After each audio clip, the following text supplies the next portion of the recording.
Hey everyone, Eddie and Waffles here. Today I'll be introducing you to Tighnari. There's a lot of curiosity surrounding the new Dendro characters and reactions. I dare say that as the first 5-star Dendro character, Tighnari has a ton of potential and interesting gameplay. Let's find out why together. Tighnari is a 5-star Dendro bow-wielding character with soft ears. He gets 28.8% bonus Dendro as his ascension stat. He is also a high single target burst damage carry but made better with a team. I'll tell you why shortly, but first off, let's look at his skills. For the normal attack, Tighnari's aimed shot has 2 charges. The first charge does Dendro damage, and the second charge is called a ref arrow, which unleashes 4 tracking projectiles called cluster bloom arrows when it lands. Single target damage, not AoE. Think something like Yoimiya, but Dendro. However, it takes about 3.5 seconds to charge, way longer than Ganryu. But fret not, because the charm lies in his elemental skill. Tighnari throws a Pokeball that does AoE Dendro damage. The field it leaves behind taunts enemies, no additional Dendro status or damage for the AoE though. In the meantime, Tighnari gains a Vijnana penetration buff for 12 seconds. Within this time, he gains faster ref arrow charge time until the duration ends, or when 3 ref arrows have been fired. Vijnana Stormheart basically shortens the charge shot time to 1 second, which is the highlight of his kit. Elemental Burst. Tighnari fires 6 Tanglevine Chefs that tracks enemies, and upon impact, 6 more projectiles appear and track enemies. Moving on, passive talents. Encyclopedic Knowledge. Don't we love exploring? Encyclopedic Knowledge shows unique Sumeru resources on the minimap. Keen Sight.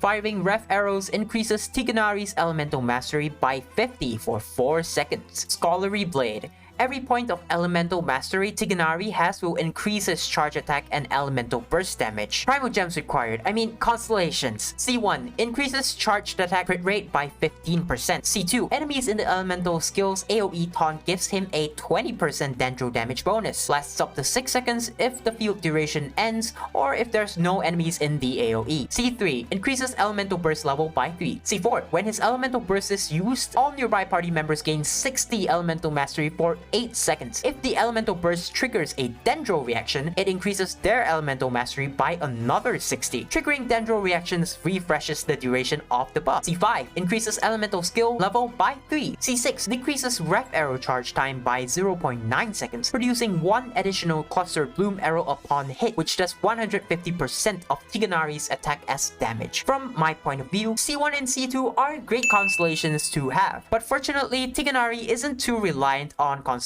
So let's look at his signature weapon, Hunter's Path. With 44.1 crit rate at max level, the weapon itself gives 12% all elemental damage bonus and has a buff that increases charge attack damage based on elemental mastery. A very helpful weapon to have for Tighnari. Just as helpful if you drop a like and subscribe to my channel for more content just like this one. Alright, F2P question. Constellation or weapon? Tighnari's signature weapon gives him a big increase. Consider pulling for this weapon over the Constellations if you are free to play. He's not as reliant on Constellations as it doesn't drastically improve his gameplay, so it's really up to you and your primal gems on which constellations you would want to get him to. For 5-star weapons, I would suggest the BIS Hunter's Path, Aqua Simulacra, or Amos Bow. Other weapons suggested would be the Viridescent Hunt, Windbloom OD, or Slingshot. The reasoning behind this is simple. Tighnari needs all the crit and crit damage he can get aside from EM. As for the Artifact Sands, Goblet, and Circlet, Tighnari could run EM, Dendro, crit rate or crit damage, or double EM, crit rate or crit damage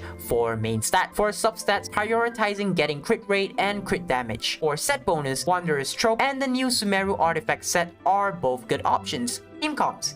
Know that Tighnari is priced as a character that does high damage with reactions, not on his own. Having an Electro character would help tremendously, while avoiding too much Pyro and Hydro characters that could take away the spread aggravate reactions which Tighnari relies heavily on for damage. Slotting in Yae, Keqing, Fischl, Shinobu, or even Dori paired with a Zhongli on the team for maximum protection. Tighnari himself requires little time on the field to do damage, which means more time for his teammates. This allows quick swapping turning into Yae Miko to do her full rotation while triggering aggravate and gaining its benefits, or pair him with other characters that can do good damage in a short amount of time. Honestly, I have plenty of thoughts for Tighnari. First off, he's a character that is purely a damage dealer. However, you might have realized that Tighnari's base stats and damage percentages aren't super high as a carry. That's because this character truly shines when there are reactions. Wait, not these reactions, namely spread and aggravate. Even though Tighnari doesn't have high base numbers, he can put up high DPS while triggering spread and aggravate reactions, in which these reactions scale off based on the character's elemental mastery when triggered, meaning that